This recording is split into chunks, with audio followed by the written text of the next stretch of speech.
Hi, this is a short introduction to d20 Solo, which are solo rules written against the SRD for d20 Modern.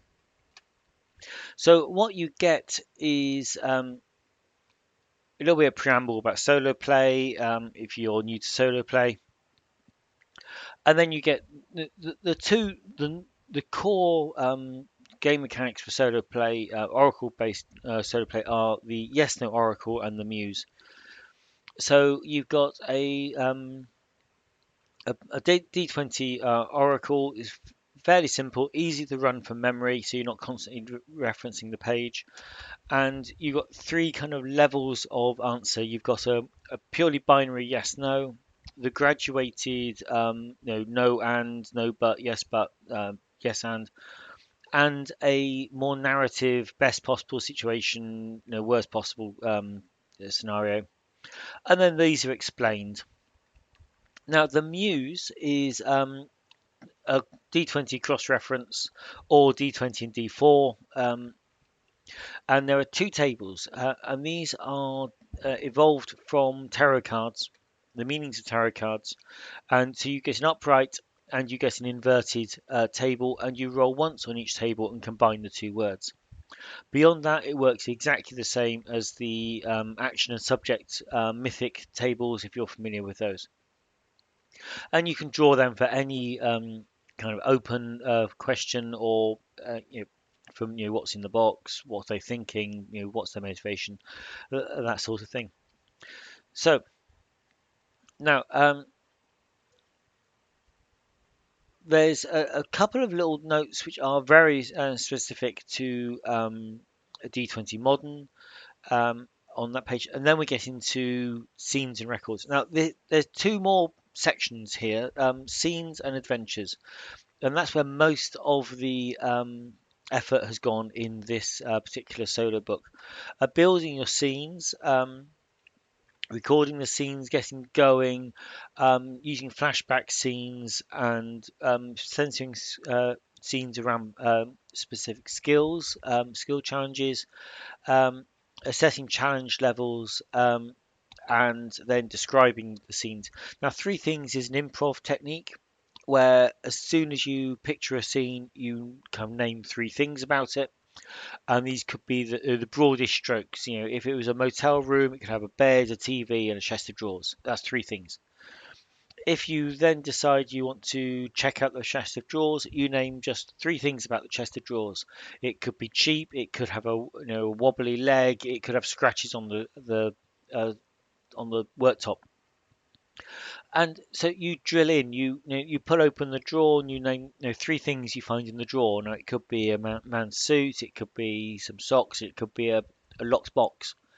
And you look at the suit and you think, I'll name three things about the suit. Well, it's cheap quality, it's a large man's suit, and there's something in the pocket. So you kind of got three. And then what you can, there's a wallet in the pocket. Then you could take out the wallet, and in the wallet there's kind of some folded bills. There's a driving permit and a photo of a black and white photo of a lady. And so you can just keep drilling down to whatever level of detail you really want. But coming up with three things is really, really quick. It doesn't slow the game up. So it's a really good improv technique. And then there's this thing called Are Things as You Expected, which is a kind of like or serves the same purpose as interrupted scenes in the mythic thing, where you kind of say, okay, my next scene is going to be in a motel room. You're expecting this kind of motel room. You just ask the question, are things as you expected? And if you get a no when you open the motel room, you were expecting the villain to have flares and find an empty room. You may find that maybe they're held up, maybe there's a dead body in there. There's something which changes what you're expecting. So yeah, that's the kind of the scenes section, and then the next bit is missions and adventures. And now this is a bigger section as well. Um, I'm using it. The adventure in three acts and the five room dungeon are essentially the same thing, but I use the three act model, just because it gets rid of that dungeon word, which in D20 Modern doesn't really fit so well. So it explains what the model is, how it's worked, and how, if you know whether you're in the prologue or the first act or the final act, if you know what's meant to happen in this section, then it helps you shape your oracle answers. If you know through Act Three is building to the big climax and ends with the big showdown, then you can start to look at negative answers as really ramping up the danger. Um, and then the epilogue is kind of where you resolve things, and you end up back you at the end of the story. Yeah, so these are all explained in there, and then we get on to more D20 modern specifics. Factions, almost anything can be described as a faction, and you can easily sort of improvise factions by, if you know what their ultimate agenda is, what they're trying to achieve, and you know what their goal is today or this week. You know what their kind of current mission is, and you know what they really want to achieve. You can improvise from there. If you foil the goal today, you can think that how does that change their agenda, or how are they now going to achieve their agenda if you have foiled this. It's two elements you can use to improvise their actions. And because the agenda never really changes, or but the goals constantly change, you can reuse factions it, and have them always working towards the same goal. Now, allegiances, in essence, allegiances boil down to a +2 or -2 to charisma-based skills in D20, depending on whether someone is opposed to your allegiance or of the same allegiance.